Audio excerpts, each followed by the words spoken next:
Welcome to a very special episode of HP Unplugged, marking the beginning of Vigilance Awareness Week 2024.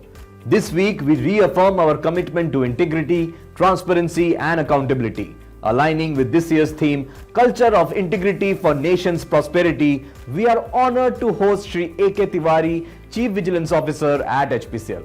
With over 30 years of experience in administration, public procurement and financial management, Shri Tiwari has been instrumental in promoting ethical governance. Today, he shares valuable insights on fostering a culture of integrity, ensuring transparency and driving HPCL's growth. So without further ado, let's dive into the world of Shri A K Tiwari.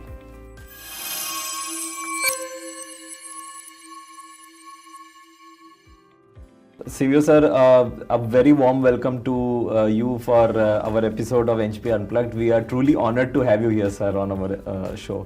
Thank you, Sudipto. I'm also very happy to participate in this program. Thank you, sir. So the first question is, as we are observing Vigilance Awareness Week starting this today, so I would like to ask you how your department under your leadership is fostering a culture of integrity in HPCL, and what are the various initiatives that Vigilance Department is taking to ensure this? Sudipto, we are trying to educate our staff and officers on various CVC initiated programs. Okay. Throughout the year, we undertake inspections of the installations. So during that process, we also conduct some interaction and training program for all establishments, and we impress upon the staff the need for compliance with the rules and regulations, and we also point out which are the weaker areas where they need to improve. So this is a part of our overall initiative as a preventive vigilance activities, okay, which we undertake in a primary way, and we try to minimize the cases of punitive vigilance, in the sense that if people follow the rules, regulations, there will not be much non-compliances, and in those cases where actually things are beyond control, we have to undertake that activity also. So it is basically preventive, coupled with training, increasing awareness, educating people, and also suggesting about the need for having detailed rules, regulations in all areas where the decisions need to be, taken in a right perspective. So basically, preventive vigilance over punitive vigilance. That Precisely. Okay. Also, we try to examine the rules and procedures which are in operation, and try to see as to what extent these are practical. If there are some issues, we highlight to the management for modification of those rules, and we also impress upon our officers to ensure that they are aware of these rules, regulations in a right way, how to interpret it, and because at times we come across situations where people are not aware of those rules precisely, and they are working based on some understanding, some kind of prior information about the process. So it is very essential that the functionaries are aware of the exact rule framework within which they are supposed to operate. Okay. And not having the knowledge of rules and regulations can be very detrimental to their, because then in those situations they will tend to make mistakes, and those mistakes can prove to be detrimental to their careers. So knowledge of rules, regulations is very important, and we have to constantly impress upon the need for maintaining this awareness. Thank you, sir, for your answer. Sir, you have a very diverse experience. Like, you have been in administration, then public procurement, then financial management. So any, from your experience, anything that you would like to focus and tell us which has, really shaped your leadership and can be very beneficial for our viewers to know about it? Sudipto, I belong to Indian Defence Account Service, and we work very closely with Indian Army, Army, Air Force, Navy, and all defence establishments. So working in the initial years of my career with Army, Air Force, as well as the ordnance factories, the discipline of Army and the detailed procedures which they have, that left a huge impact on me. Okay. Because we have to have a detailed procedure for everything. Army has a drill for everything. Every process that they follow, they have a detailed drill, and they follow it very meticulously. And Army cannot take chances. They, in the operational areas, they have to follow those drills for the safety of the troops as well as for the success of operations. So detailed procedures, processes, and adherence to those processes, that is the thing which I learned from my experience with defense forces. Further, while working in the central government, in the finance ministry as director, I learned about the decision-making process in the government, how the higher level decisions are drafted, how those are processed for the approval of minister or for cabinet, how the cases are to be condensed for understanding of cabinet. So that was also very fruitful experience. So disciplined decision making. Decision making, yes. These were the two areas which I learned from those experiences within the cadre and outside the cadre in Central Secretariat. So that is very beneficial for viewers also to bring in discipline and decision making in higher management for the progress of their career and for the business. Yes. Sir, now you spoke about your experience in army. One specific I would like to bring in is your UN Peacekeeping Mission when you were posted in Lebanon by the Indian Army. So something you would like to draw from there and let us know some experience that everybody will be beneficial about.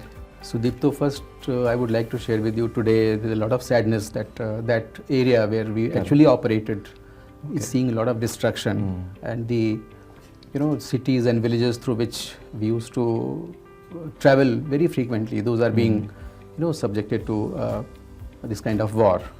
So that leaves a lot of sadness in my heart, and I pray that this hostility should end as soon as possible.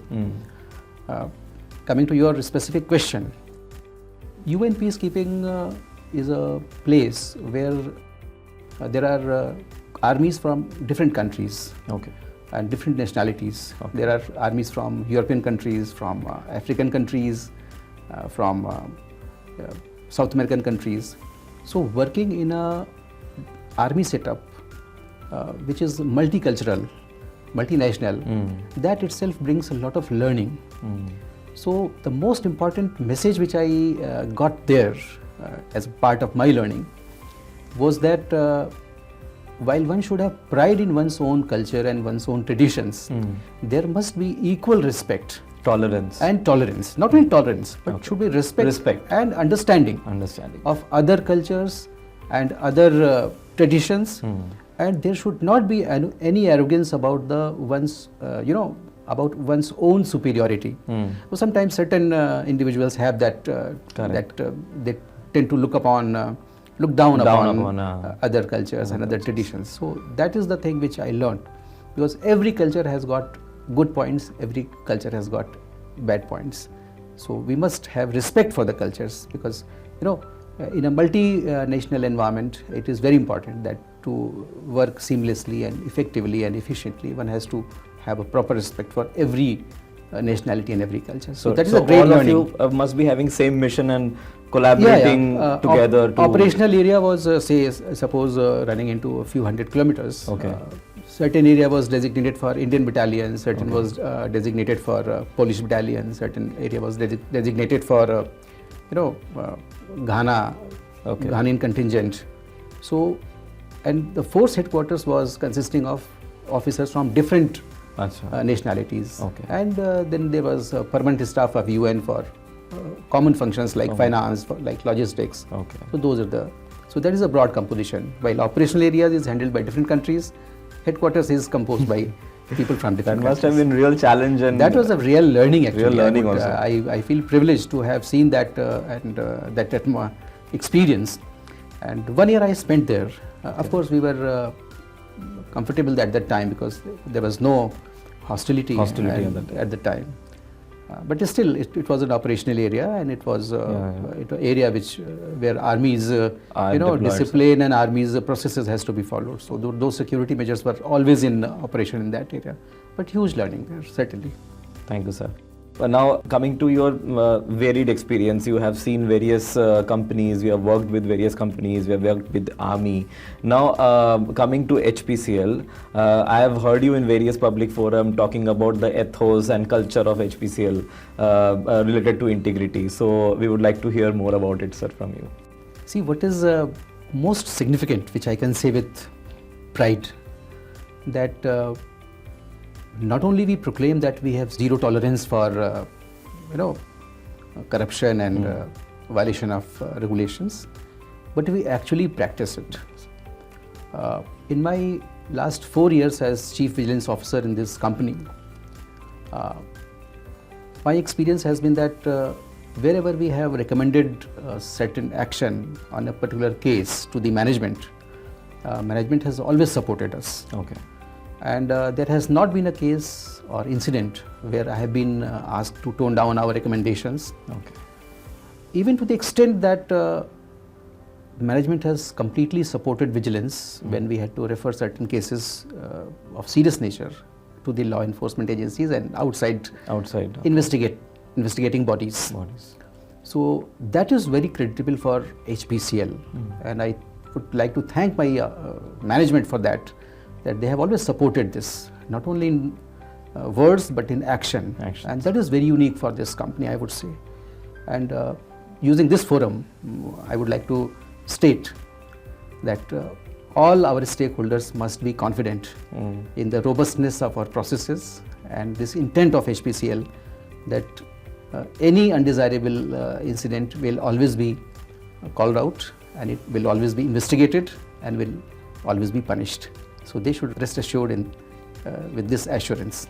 Thank you, sir. It was very nice to hear about it, and feeling very proud that HPCL, keeps integrity to such high levels.